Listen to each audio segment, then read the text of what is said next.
Good afternoon, everybody, and thank you for your patience with our slightly delayed start. We're delighted to welcome you to the CryptoUK Lunch and Learn series, and we have a really fascinating session for you today, specifically looking at AI and AI use cases in crypto. And I'm delighted to be joined by a fantastic panel who I will introduce you to very shortly. Just for some general housekeeping, just to let everybody know, this webinar is being recorded, so we will be making this available on demand after the event as well. So any colleagues that you would like to view this, we will share details with you. Additionally, we will be allowing time at the end of the session for Q&A. If you look at the bottom of your screen, you'll see both the Q&A and the chat function. Please feel free to put any questions in there at any point during the webinar, and we will pull out some really interesting ones, hopefully some engaging ones to put to our panel as we get towards the end of this session. Firstly, I just wanted to hand over to the panelists themselves to do a very quick intro. You'll get to find out a lot more about them as we go through the session, but just a little bit more about yourselves. So I'll start with you, Irfan, if that's okay.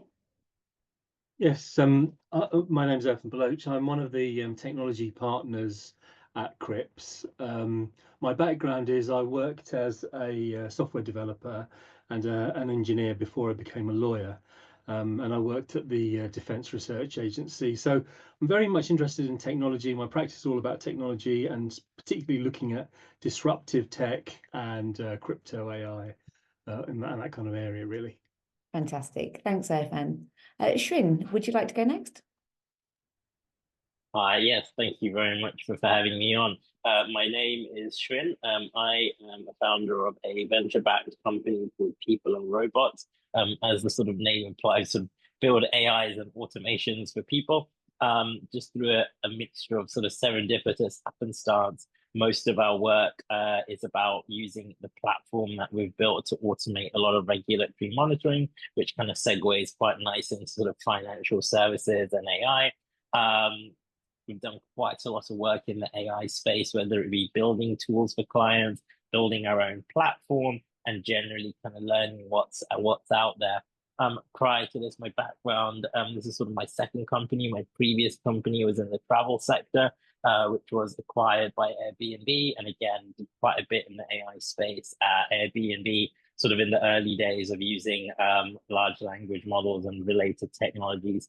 And just finally, I've done a bit of angel investing in the crypto sector, which is for better or for worse, which has been an interesting experience. So no, looking forward to the discussion today.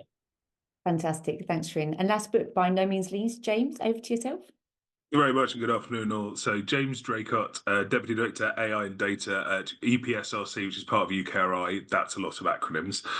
So UK Research and Innovation, the largest arm's length public body most people have never heard of. Essentially, we are there to provide taxpayer-funded money for research and development. This crosses the whole of the research and innovation ecosystem, but specifically I look after both AI and into other critical technologies, including quantum and robotics, etc. I think my main angle I come at this from is very much that fundamental AI development and then uptake into companies. We fund both universities and into specifically small, medium enterprises and partner with some of the larger people. And we also provide funding for the Alan Turing Institute, which is the National Institute for Data Science and AI. In terms of background, do I know an awful lot about AI? Probably not, but I fund quite a lot of it. Excellent. I think you do know a lot more than most of us on the call, so we will be leveraging that expertise. So thank you, James. Just before we get started, I just really wanted to give a little bit of context. At CryptoUK, Cripps and Irfan and the team came on board as members fairly recently. And one of the things they were really keen to investigate was kind of how we could look more into potential AI use cases and leveraging AI within the crypto and digital asset sector. Irfan did a huge amount of work in the background, looking at pulling together some really good summary work around where the opportunities were, where some of the threats and risks were. And we had a long discussion about how we could actually progress with this and move it forward. I think we understood that potentially at this stage, the understanding of some real good quality use cases and how this could be applied within the crypto sector was quite low. So what we wanted to do was use this webinar effectively as a springboard to a much larger piece of work. So what we want to do is use this as a first step really to kind of inform and educate and get people up to speed as to where some of the opportunities are and obviously where some of the risks lie as well. And then what we want to do moving forward is potentially bring in some more of our members to the discussion and actually start to progress forward with producing some white papers and some educational work into both the regulators and the UK government to help inform where the real opportunities lie here as well. So this is really the first step in a much broader piece of work. Obviously, anybody who's listening to this webinar, whether that be live or on demand, who is interested, please do get in touch with us here at CryptoUK and we will be following up anyway.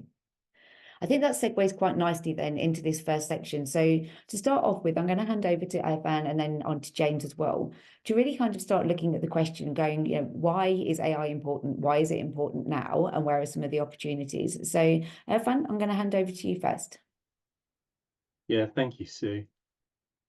I'm just going to sort of put this up on screen very briefly. I mean, this is, we will all have seen this, the sort of FCA crypto roadmap. And I think we're all really delighted to see that the FCA have actually published a roadmap and that they're actually thinking strategically about how the governance of crypto should be within the UK. As previously in the past, I think it's been a little bit, I've felt it's certainly been a bit directionless. So this was fantastic to see this roadmap and that they've actually given it some thought. What wasn't so good was when you look at this, AI is completely missing from this roadmap.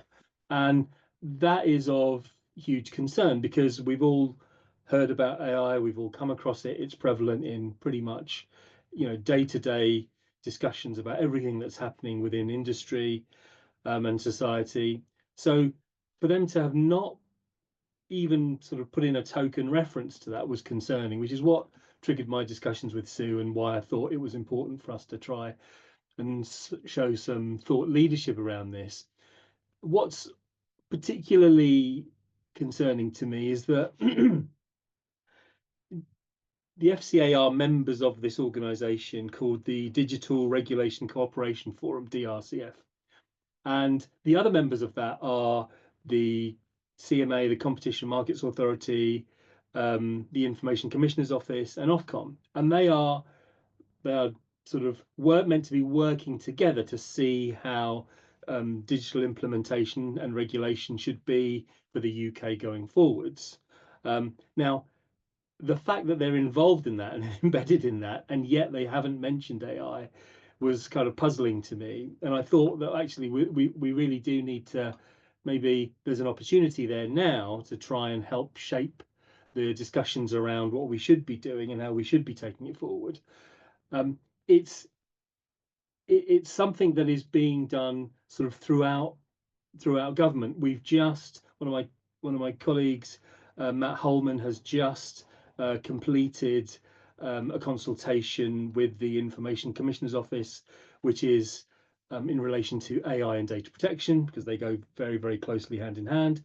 And Philip Bilney, who's one of our leading managing associates, and I have just finished a consultation with the UK Intellectual Property Office. So everybody is discussing AI. It's out there in the market. It's important to all of us. It's going to shape our futures going forwards. So I think, you know, there's a real opportunity for us to do something.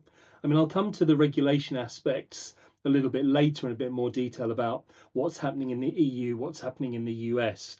But in the UK, we don't seem to have fully got going and sort of taken off with what we should be doing. I think what we should be doing in terms of AI.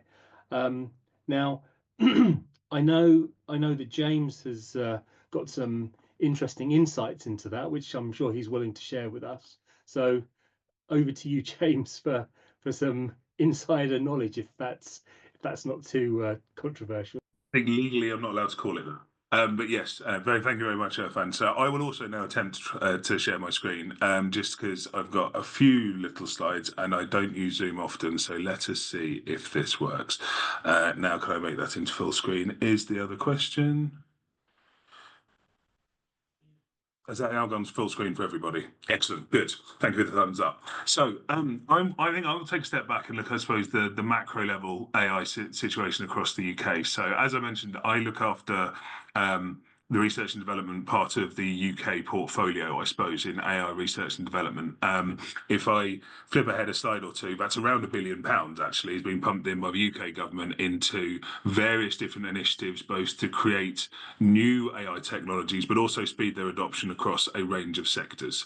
And we think about this in terms of the skills being built up, and we have things like acronyms all over the place, and I apologise, but centres of doctoral training, getting more PhDs into the system, but actually that undergraduate and postgraduate level, research software engineers across the whole system, and how you make sure essentially we can start taking a more holistic look to make sure everyone understands enough about AI that they can use it in their day-to-day life, which is not the same as being able to code, it's just understanding enough about the stuff.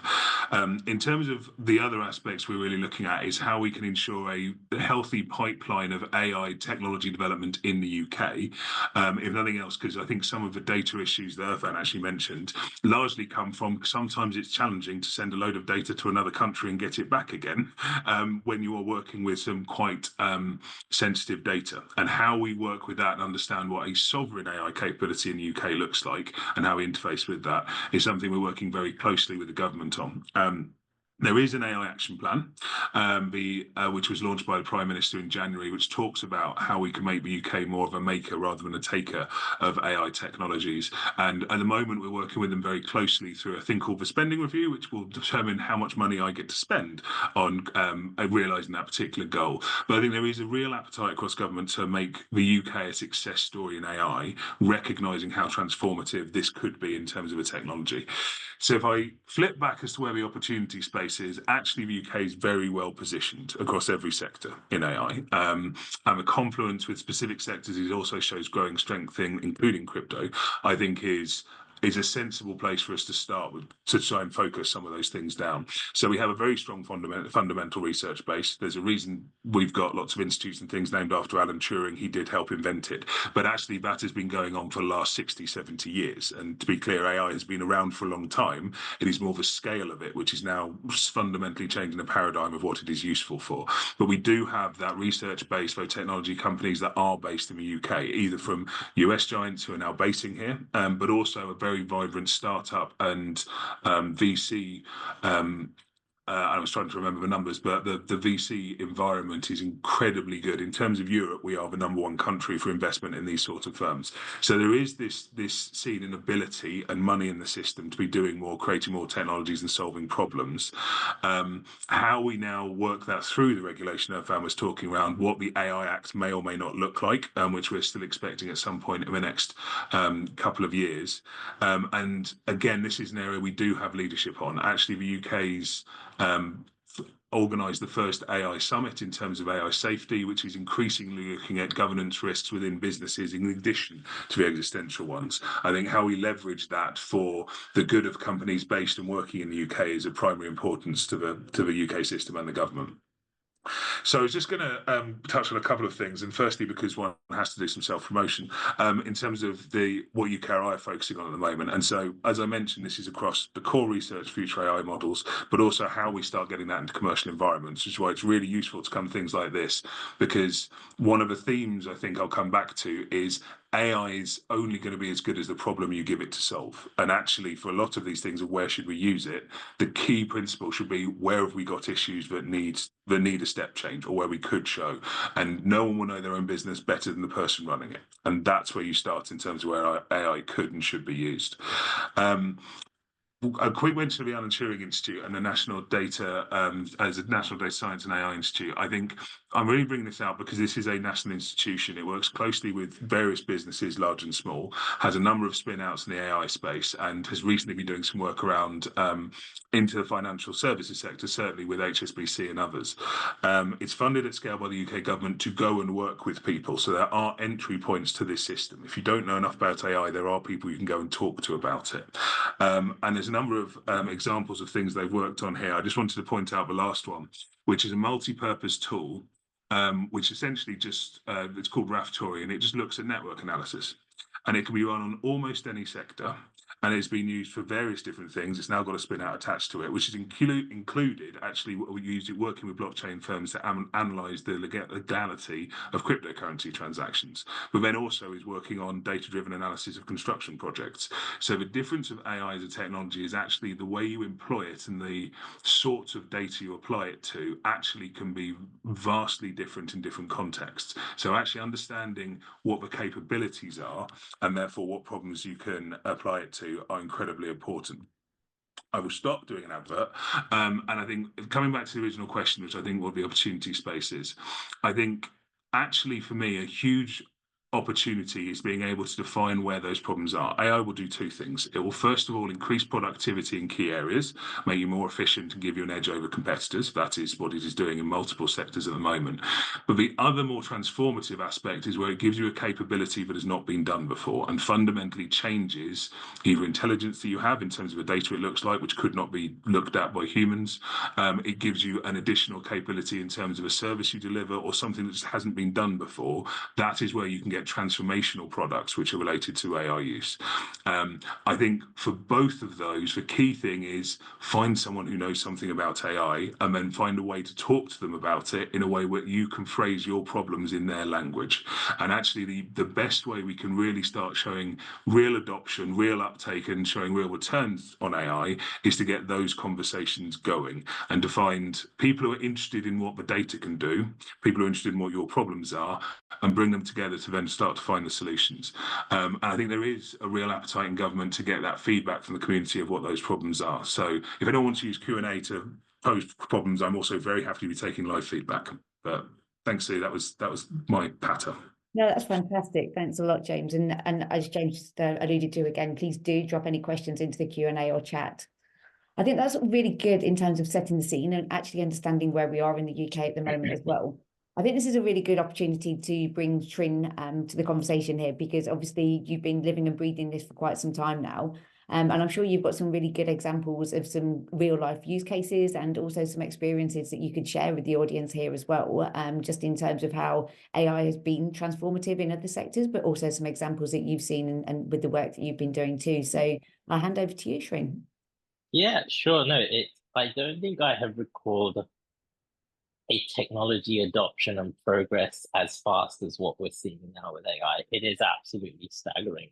When we see what LLMs are doing now compared to what they could do just even 2 years ago, it is extraordinary. I've never seen any kind of transformation in my lifetime so fast, and I've been in sort of tech for a while now. In terms of where I've seen the use cases happen, there's definitely been a complete spectrum on the adoption curve, and some of that is predicted. I think early stage ventures, those who are sort of challenger brands, challenger organizations, have adopted things very quickly. Their staff have adopted things very quickly. But the bigger, the stodgier, the more bureaucratic the organization, the slower things have been. There is a lot of fear. So in a previous existence, before I retrained as a developer, I was a lawyer. And I remember back in sort of 2007, 2008, you'd need special permission to put Google queries in. And if you wanted to check something on YouTube on a client project, I needed a partner sign off. And you're sort of seeing that same kind of reticence and aversion again in sort of larger organizations. But inevitably that will go away. But in terms of where I'm seeing things used the most and where we use AI a lot, it's less AI as a fundamental killer sort of single application that will just change everything. It's stitching together lots and lots of different use cases that just transforms the productivity of your organization. So I think the best analogy for this I find is just maybe when the internet first came about as a teenager. It's, you've got not just, one thing, the internet, but it's all the things that it enables one to do. So I guess in our context, so the first area where we have sort of transformed what we do is just writing pure software code. There are now some extraordinary AI coding assistants like Windsurf or Cursor or GitHub Copilot. Just at a very basic level, the number of software developers we need to hire has completely decreased. Also, those software developers, by coding via prompts rather than in traditional methodologies, are just ridiculously more productive than maybe what we would have done 4 or 5 years ago.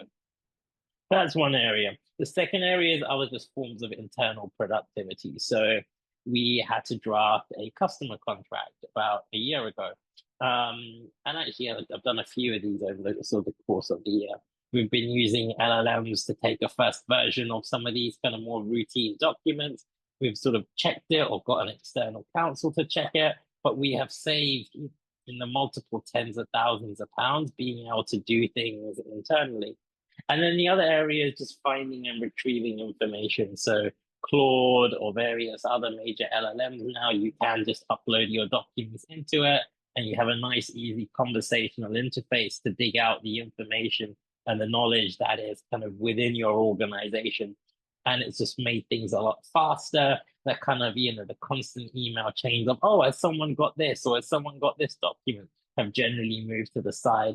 And then the final area, and this will become more a thing over the course of the year, is the use of AI agents and the new technology standard that is becoming a bigger thing called the Model Context Protocol that allows different AI tools and products and agents to start interacting with one another. So it could be, all right, I prompt something, a tool like draw me up a marketing plan and map out my competition. And that will just, at an orchestration level, direct a bunch of other tools. One will go off and search the internet for what your competitors are doing. Another one will go search some other databases and then pull it together and maybe knock you up a first draft of whatever document you need. And I think we're going to be seeing a lot of that more this year as well. So in terms of sort of AI as a technology as a technology concept, I'm a bit more skeptical on the whole kind of, in crypto, we're going to use AI for one thing and that'll be that. I see it more as something that just transforms the running of the fundamental business in the first place. Instead of having to raise hundreds of millions of dollars and hire whatever number of people in order to do that, you just can do a lot more with a lot less people. And I think that fundamentally changes a lot of the economics of a lot of businesses. And then, it's going to change, I guess, taking that further. I mean, my hunch is just we're going to start seeing incumbents fall by the wayside in the next couple of years. There will be stodgy, backward, some operators that are just too slow to adopting, and they're just going to have their lunch eaten by the quick, nimble, fast-moving operator that can just do things quickly and get things done. No, that's really helpful. And I think it's good to kind of get that oversight as well. And James, I might just pull you back in here as well, because I know you've obviously been in this space and looking at kind of researching across a number of sectors, just to get your thoughts on kind of where you've seen this be more transformative across sectors. And also, I mean, we touched upon this when we spoke before. It's like, is there a problem that we're looking to solve, or are we trying to solve too many problems in one go? So really just getting your thoughts on that as well. Absolutely. So it's an interesting truism that there are certain sectors that are picking this up quicker, because I would generally say I don't think anyone has yet, actually. I don't think we haven't got to a point where people are using it to the scale of the potential of it. And some of it, I completely agree with Trin, is it's a certain amount of fear and lack of understanding of how one does risk management using an AI model when you can't be certain of always what the outputs are or how you quality control it. I think we have got use cases in very specific areas. So the scientific disciplines, for example, and how pharmaceuticals at scale have done this. And I think a lot of that is because they've got specific processes and things that need to be done. If you want to discover a drug, you keep on trying to discover the drug and you run the job over and over and over again. And that is brilliant and ripe for automation and data harvesting, which AI is very, very good at. What I would say is they've invested heavily. AstraZeneca has a larger AI research department than any university in the UK. And therefore, that's why they are now at the forefront. They've been embedding the people with the expertise early to make the understanding. In terms of the more efficiency-based, actually, this is one where I have to give a shout out to the UK government, because genuinely, this is something where parts of the public sector have actually been quite quick to adopt. So if you look at some of the problems that government have to deal with, like the number of handwritten letters government still receives every day. AI can read those and can triage them relatively easily. Now, it hasn't been rolled out yet because we have to understand the ethics. People have to look at it and understand what that's going to do to the system. But the use cases are piling up. And I think for a lot of these things, it's the people, companies and sectors which have really looked to the use cases and then looked to how they scale them up and just tried it in multiple different areas are the ones where actually we're starting to see the adoption creep up. I suspect healthcare is the one where it will take off at scale in the next year or so. It started to become integrated far more into business as usual and how people think about workflows, and a lot of that happened over COVID. A lot of things became automated just because of the scale we had to work at during that. So yeah, I think most of the places we've seen it is been very much based around necessity. And then I can't remember the second part of the question, so you're going to have to remind me. No, I mean, I think you pretty much covered that as well. It was more around kind of, actually, are we looking for solutions to problems that don't exist, or are we looking to solve problems as well? Yes, no, I think I'd come back to that. So no, I completely agree. I think the key thing is there's always a temptation in business to say we need AI because it'll solve all our problems. It won't. It is a very useful tool, and I completely agree with Trin in terms of the, and I think will affect every sector in the how can you get agentic or multi-agent systems doing or aiding jobs, and I'd always say aiding rather than replacing. There's a recent study actually which showed that over 50% of companies who made people redundant because they brought in an AI system are now regretting it. I would suggest that this is about aiding people to do jobs more fully and better, rather than trying to replace them entirely. That will not happen for a while. I think the key thing is actually how do you identify where it can do the most good, especially where a lot of these things may have a cost implication. If you're using a free model and you're just doing it by the side, fine. But actually where there's a cost implication where you want it to do a very specific job, how much that will pay off in the long run comes down to how much the problem or the barrier is costing you in lost opportunity or otherwise. And that's something a business will understand far better than I will be able to tell them. That's great. Thank you, James. I guess that kind of brings us full circle, I think, back to where we started a little bit, Irfan, as well. And I know you touched upon this very briefly in your opening slides, but we're always going to be having to understand where regulation sits with this as well, particularly if we're talking about the crypto sector and digital assets, where, regulation is a very hot topic again at the moment, but across more broadly, any kind of financial services sector or any kind of product offering out to consumers. So I was hoping you could give us a rundown of kind of where we are at the moment with regulation, more broadly for AI and obviously across the crypto and digital asset sector. And then we can bring in everybody as well to have kind of conversation about what do we need to do to address some of the issues we've got there as well. So I'll hand back over to you, Irfan, if that's okay, to talk to us about regulation. Yeah, sure, no problem. I mean, I just thought I'd lead into this with, I mean, this is some current news hot off the legal press, which is the first sort of large language model AI law firm has been approved by the SRA, which is our Solicitors Regulation Authority. And you should have seen the comments on that page. There were people, I mean, solicitors were going absolutely wild and saying, oh, well, that's dangerous. It's the thin end of the wedge. It's inevitable.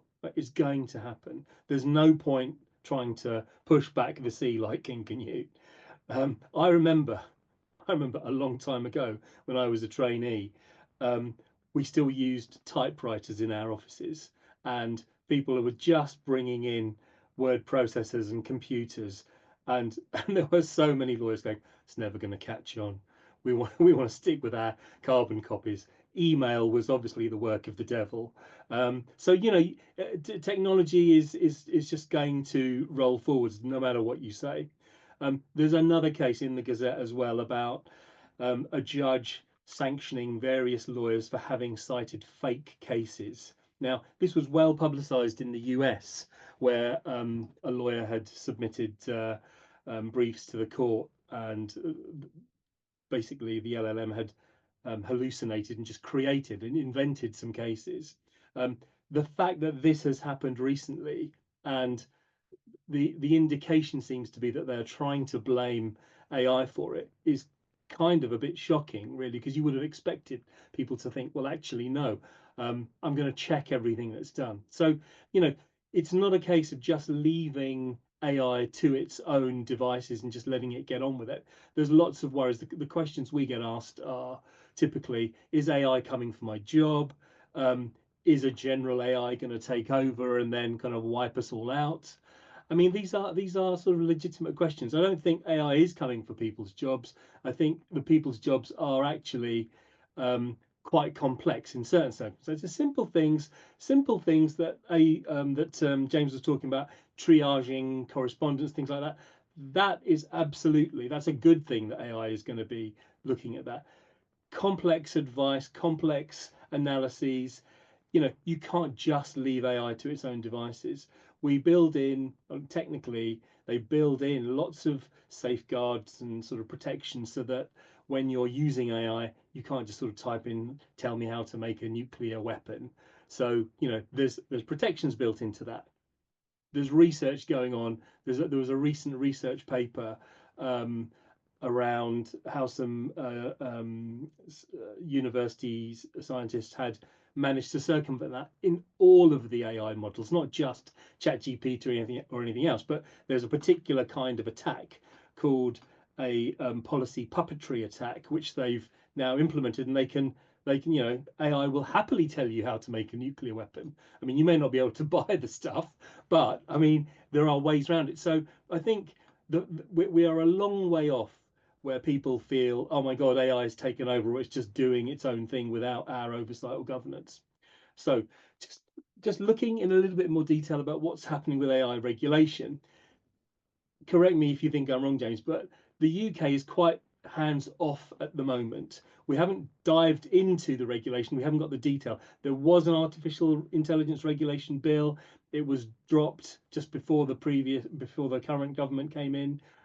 It's meant to be pro-innovation and sector-based, but there are lots of consultations going on, but there is nothing concrete. There's no draft bill that we're sort of considering. The Automated Vehicles Act 2024 is in force. I think the intention is that there will be automated vehicles on the roads around about 2026, but I think that's yet to come. I've got an interesting question for you a bit later. Now, in contrast to what's kind of not happening in the UK, you look at what's happening in the EU. So the EU AI Act is already in force.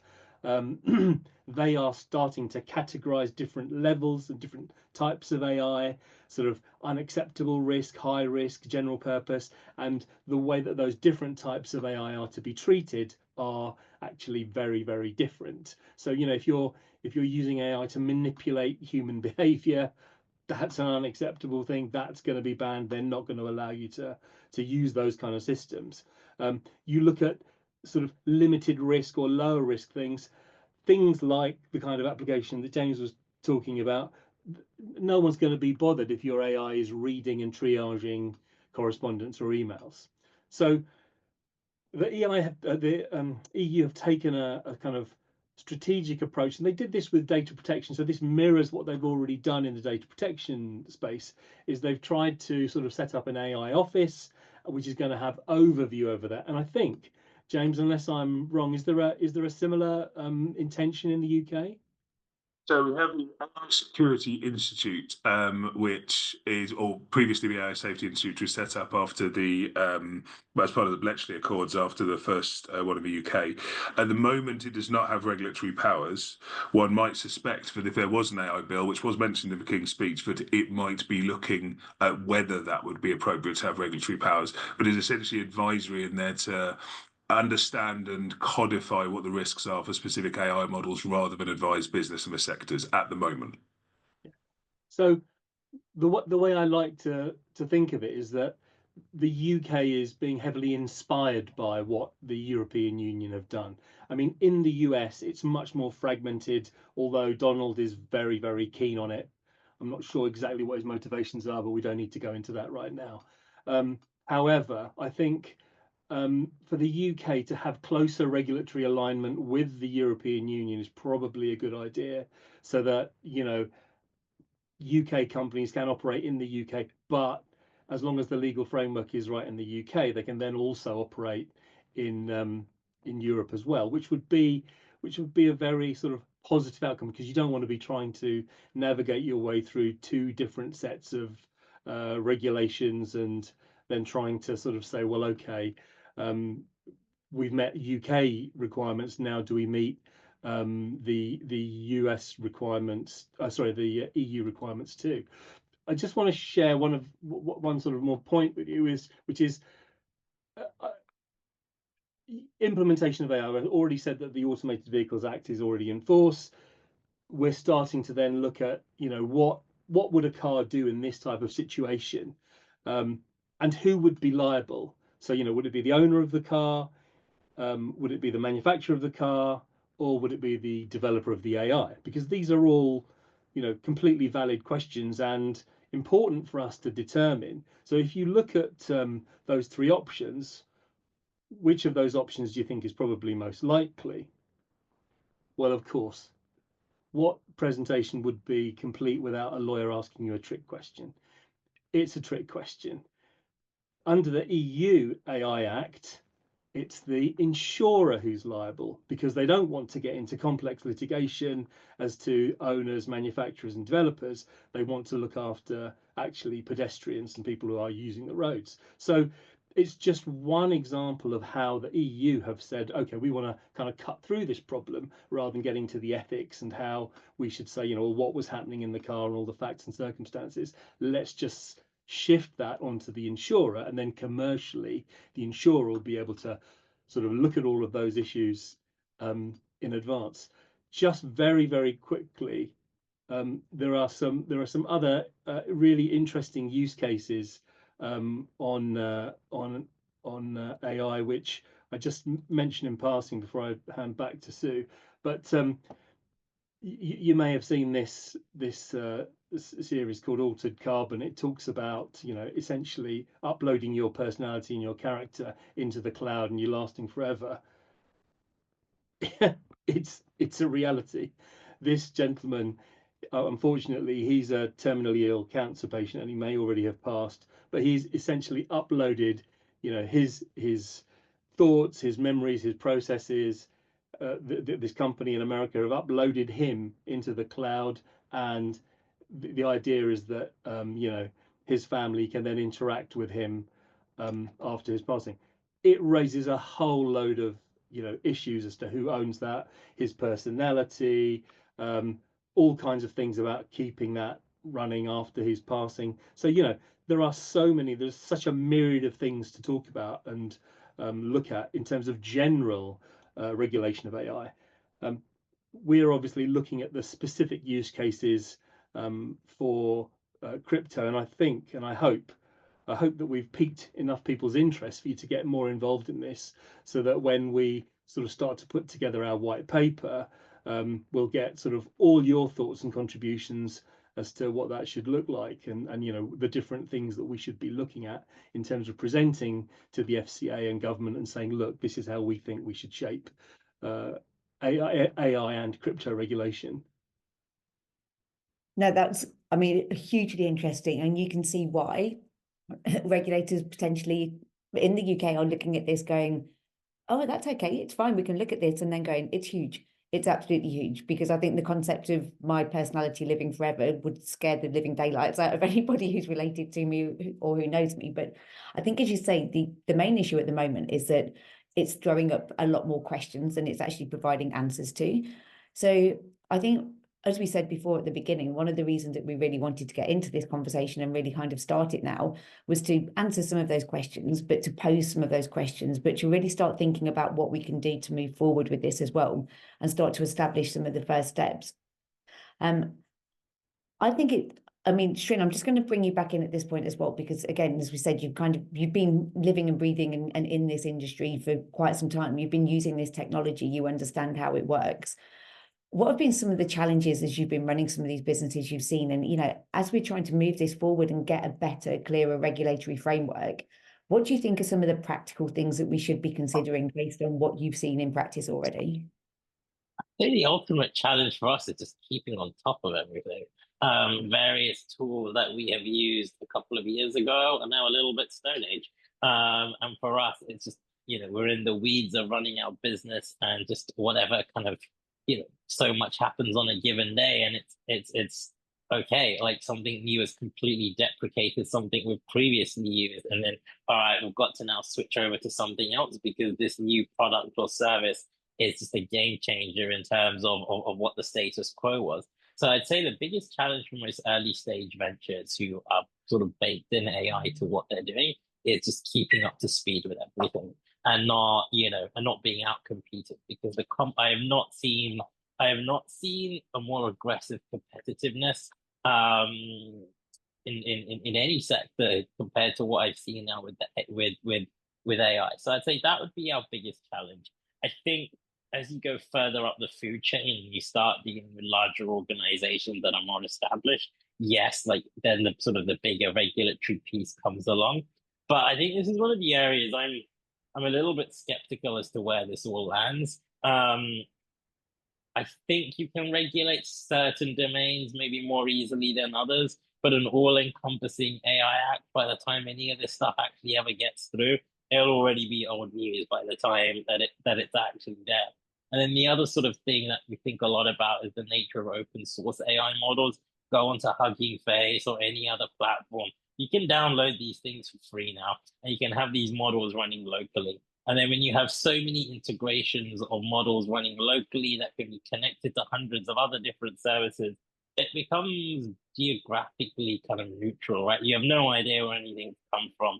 And generally regulation is territorially focused. It's not extraterritorial. Sometimes it can be extraterritorial, but it's very hard to do that. And so I think what will happen is regulators will probably start reverting to a few individual domains, maybe like healthcare, financial services, which I think applies to many of your members, but I think it's going to become very limited. I know that goes against the zeitgeist, and I know government wants to sort of get involved on regulating everything, but I think it's difficult, and I just don't know whether they even have the hand on the levers to have any meaningful regulation on this area, just because the speed and the ubiquity of it all is so profound. Yeah, and I think this is then when we kind of hit that real crux of looking at AI use cases and looking at crypto technology, and obviously the conversations we're having around kind of the crypto and digital asset space at the moment, and how to regulate that, and how quickly it's progressing and developing, and how innovation is constantly moving the dial. Yep. So how does regulation keep up with that? And then when you integrate that and you're looking at I don't think it can. I don't think it can. I think what you can do is you kind of focus on the end consequences and the impact. I think it's very hard to unpick how someone's done something. So if a company has had to go through a regulatory checklist for the FCA, and if 90% of that checklist has been done by a bunch of AI tools and humans have simply carried out an editorial function of doing it, I don't think anyone really can begrudge that company for speeding up the efficiency of that report writing. And you probably won't know, you can't tell the difference whether someone has done it with 50 people or maybe 2 people and a bunch of AI tools. So I think it becomes less about the how and more about like what is the end outcome impact, that you can actually like measure it, regulate it, and you have a bit more of a hand on the tiller of what's going on. But I'm skeptical on the attempts to sort of regulate how people are using AI. I think it just becomes like the internet. It's very hard to tell people how to use the internet, but what you can do is, I guess, see what the end real world consequences are. No, that's sorry, really, really valid. And I was just about to say, James, I can see you kind of nodding and shaking your head and nodding and shaking your head. I thought this would be a good time. It was to agree. I would say at the moment, actually, our regulatory process in the UK that is a conscious decision to do that. I would suggest if had the previous government wanted to get an AI bill through quickly, it was probably within their gift, actually. So I think a conscious decision has been to give the regulation of it to the sector areas and what they look after. And that is, for me, is looking at, as you say, those outcomes. And to me, actually, it comes down to whether you think of AI as a gun or a plank of wood. Because essentially you've got a tool or you've got something that's dangerous. Now you regulate guns because they do nasty things and you don't like to do it in this country. Plank of wood is completely fine, but you do regulate if you bonk someone on the head with it. So it's what the output you're actually trying to drive, and that's the thing. You make sure that people aren't using it for things which are harmful economically or socially to the UK. That's what you regulate. But actually, in terms of making sure we've got that right balance of innovation as well as regulation, I completely agree. I think it's an area that we do need to look at. The complication does come into some of Irfan's points of actually where are the unintended consequences in the broader system. And one can envisage a world, I'm not not an AI doomer. I don't actually think. I think a lot of the existential stuff still relies on someone somewhere being stupid enough to press a button which causes nuclear holocaust rather than an AI. They're not going to hook it up to an AI, guys. We're not that silly. However, I think what we could end up with is, for example, an entire internet full of AI agents who only interact with each other and not benefiting humanity. That is genuinely a question of, okay, well, what are we using this for, and what are the ultimate outputs from a government perspective and a public sector improvement for society, and how we build that, but also from a business point of view in terms of productivity and, frankly, staying power in a market that moves that quickly. I mean, when do we get the first AI-owned business, which is moving a million times faster than everyone else, is an interesting question. And I think those are the sort of questions I think that probably do need to be addressed by more broad, for me, principles actually, rather than regulation, which then need to be fed through to where the regulation and policy making is made. But this is an area to say that we've done quite a lot of socio-technical research, and this is where actually everyone is an AI now. We need social scientists, we need legal researchers, we need everyone to come together to give their views on it, because computer science is very good at coding and understanding what will happen from that point of view. They're not ethicists. They're not the people you need in the room. And for me, a national conversation of what AI needs, both within sectors, but actually across the whole of the UK and indeed globally, is the sensible next step we should be looking at in terms of how this could be transformative. So I just wanted to say that there's, you know, it's always been the case that regulation always lags behind technology. So, you know, technology is always ahead and regulation is trying to catch up, and you're always trying to apply the law to new new and novel situations and technologies as they evolve. I'm encouraging people to use AI. I don't think you should wait to see how the regulation goes or whatever. I mean, I think there are a few sort of simple things that you can do, and I've just kind of made a note of a few of them there. Practical things that you can do in your business to help you manage how AI is used within your business. But I would encourage people to use. I mean, at Cripps, we use AI in the business. It's incredibly useful in certain circumstances. I think I can see lots of different potential use cases. There are lots of risks, but that shouldn't stop you from actually implementing or discussing, as James said, and trying to find solutions and trying to be proactive about that. I mean, the overall sort of outcome of this is that we will improve and reform and make us more competitive. So I'm definitely encouraging. I mean, I talked a few things about risks. It's not, as James said, you know, I'm not a doomsayer or a naysayer about AI at all. I'm an advocate of it, and I think we should be using it and should actively be trying to find innovative ways of using it, especially within the crypto sector. I think there's huge potential there. Yeah, and I think it's just going back to a couple of the points that Shrin and James were making there as well, around, you know, is an AI regulatory policy, an AI bill, the right approach? Because as you said, if you look at AI as what AI is intended to do, you know, there isn't an internet bill, there isn't an internet there's Online Safety Act, you know, there's other bills that protect people that are using those tools and that functionality. So it probably does make more sense, as you say, that we've kind of unraveled back from going, we need to look at AI as a whole, but actually we should be looking at the individual aspects of what AI is bringing to a sector, to an organization, and then look at how maybe that's regulated. Shrin, I don't know if you've got thoughts. Yeah, I've got an interesting anecdote actually. So we've got a couple of roles out that we're hiring at the moment. So, I mean, as mentioned, so all our tools are about regulatory monitoring, ironically. So, you know, in various sectors, less like crypto, but more wider financial services and other domains that are highly regulated. So we automate a lot of that monitoring for our clients. And so we are hiring a couple of roles at the moment of people that have both the policy skills and some tech skills. And the first question we often ask sort of candidates is, okay, so tell me about how you're using AI in your day-to-day work. And we interviewed 6 people last week, and 4 said, well, I use AI, but my boss doesn't really know about it. And, you know, I'd be like, all right, tell me more. Well, it's, you know, it's on my phone. I could just quickly kind of add something onto, you know, whatever app on my phone. ChatGPT and Claude are all basically, they're all on mobile apps now. She's like, yeah, you know, I just quickly sort of put something into my phone, I have an output, and then I copy and paste it, and then I'm done with it.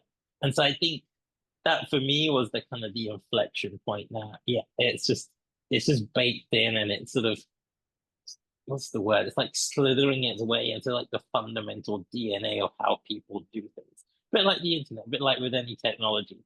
And so, yeah, like, you know, some of the things on that list, like, I mean, you know, being able to audit prompts, being able to keep a control on sort of how people use things. Like, again, in an ideal world, it would be great, but just hearing what sort of younger people who are fresh out of university, how they're using this technology, it was just really fascinating just to hear that, yeah, look, you know, my boss says I can't use it, but whatever, I just want to get stuff done.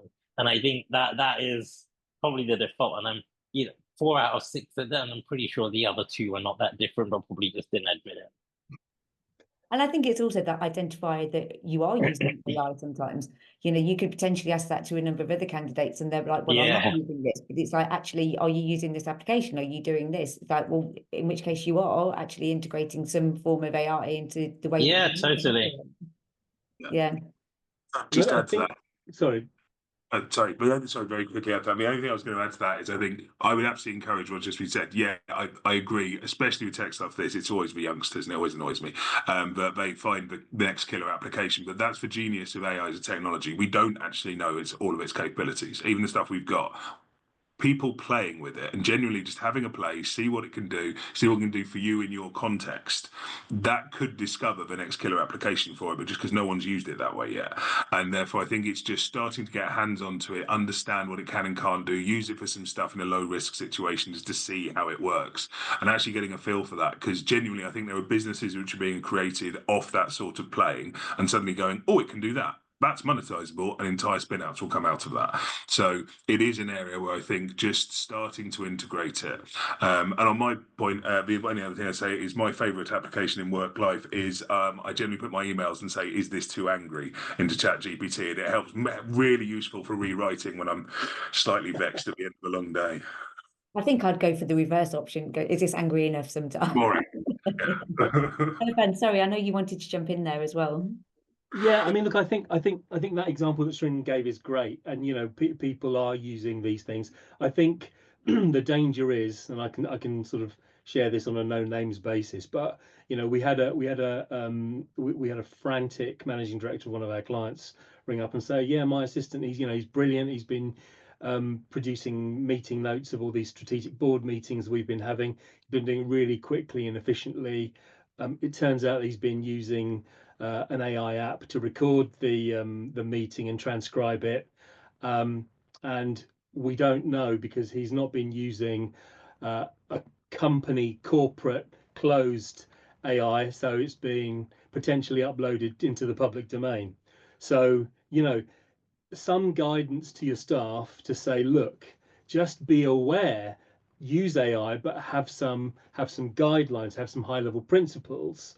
You know, we're producing a toolkit for companies so that they can roll that out and they can understand exactly how they should brief their staff. So, you know, it's brilliant that he's using it in that way, in that innovative way, but he should be aware that he shouldn't really be uploading things that are potentially confidential, which are going to then potentially undermine your competitive advantage with your competitors because if it was released in the public domain. So things like that, I think, you know, we want to encourage all of that kind of use, but we want to educate people that, look, just pause for a second and think, okay, what is the nature of what I'm doing with this AI? Is it confidential? Is it in a closed, safe space? Is it out there in the public domain? What could be the consequences of that? So, you know, even if they just think about that for 30 seconds before they do something, I think then you know, you've protected yourselves, you've protected your business. And you know, it's a balance between over-regulation and then just getting on and doing stuff. But I think there are some basics that we would strongly advise you have in place to just kind of prevent that kind of unforeseen consequence happening. Yeah, and any of our members who joined any of our working group calls know I spend the first few minutes kicking out all of the AI note takers anyway. So it's always a challenge for me. But we've had one question that came through, and I think we've pretty much answered it. But I'm just going to kind of throw it out just in case there's anything else that anybody wanted to add to that. And I think Srin, you probably touched upon this a little bit earlier as well. Talking about when an organization is buying into a technology with so many integrations and looking at future development and iterations, they've obviously said, you know, we've seen a lot of progressions in LLMs and AI agents over the past few years, but do you perceive that at any point they're going to continue on this trajectory, or are they going to plateau? Because I think the question is are we looking at investing in the technology as it is now or as it will be in the future? And do you kind of see that at some point that trajectory will plateau out and things will level off? Everything plateaus, just on a philosophical basis, right? Like everything plateaus eventually. I think we are on that acceleratory curve. I think there's no avoiding the fact that you just have to start trying to do stuff rather than waiting. I see this rather than a kind of one and done and we're sorted for the next decade. This will be, okay, we've got this system for this year.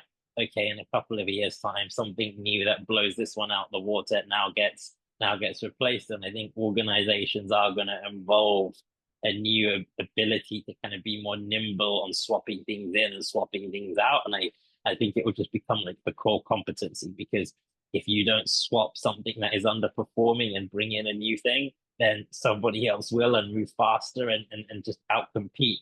And I think, that again, I've never seen an area where the competitive dynamics have been so aggressive as anything AI related. And so I think, it just becomes an existential risk of just non-adoption and just waiting when somebody else hasn't waited. They've just maybe got something that's not perfect, but is already a significant percentage point kind of better than the status quo.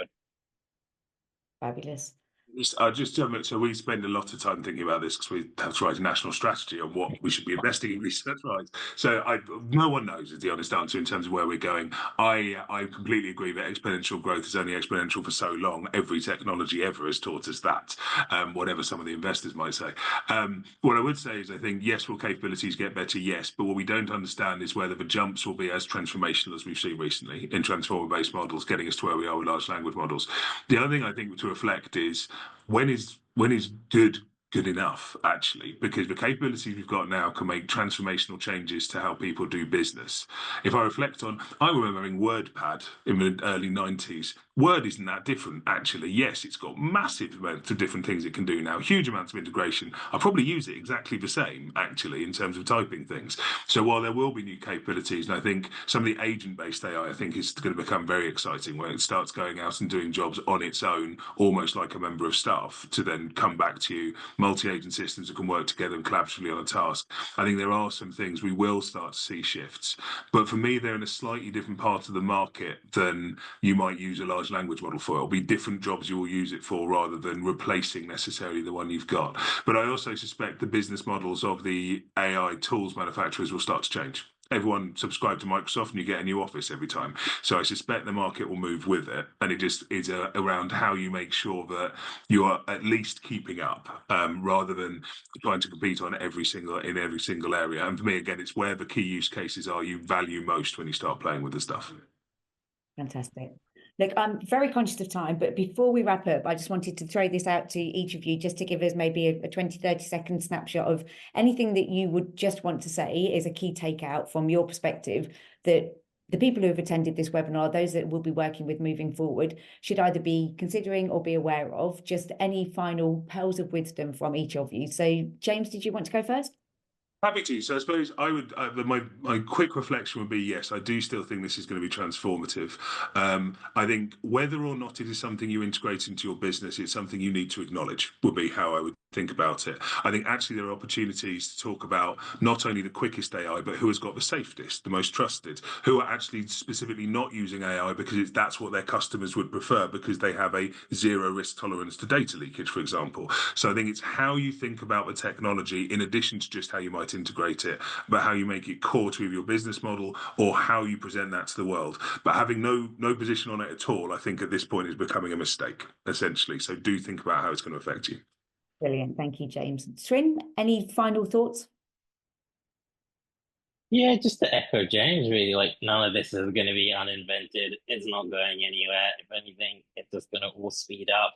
And I think, it's just figuring out, all right, how do we encourage people to make their job more efficient? How can we improve their productivity? And how do we quickly try and test or decide yay or nay on any new tools? And I think there's a certain inevitability to it all. Fantastic, Srin. And Irfan? Yeah, I mean, I think it's you know, once again, I would encourage people to try different things, different models. I mean, you know, when you plug prompts into ChatGPT, you plug them into Gemini, you plug them into Copilot, you get different responses, and you will find, you know, just on that level, you know, different models will work better for your industry, for your sector, in terms of the types of outputs that you're trying to get from them. You know, experiment with these things, have the guardrails in place to give your organization a bit of comfort, a bit of security going forward, so that the people within know what to do, just to not to reiterate the points I've already made. But then actually, you know, create yourself a prompt library internally, and so that, you know, you can say, well, that worked, or we can refine that. I think that's, try different things, but you won't have a single sort of AI tool that you use. There'll be multiple tools that you use in your business, and you just need to evaluate them all, to make sure that they're meeting your needs. Yeah, you're not going to find a one size fits all.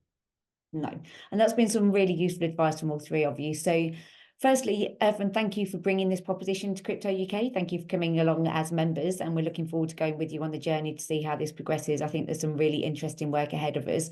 And James, Shrin, thank you so much for spending the time with us today, bringing your expertise and experience to this as well. I'm sure we'll be able to rope you in to support some of the future work as we move forward. But just thank you all for your time. Thank you to everybody who's participated, and we look forward to seeing where the future of AI takes us.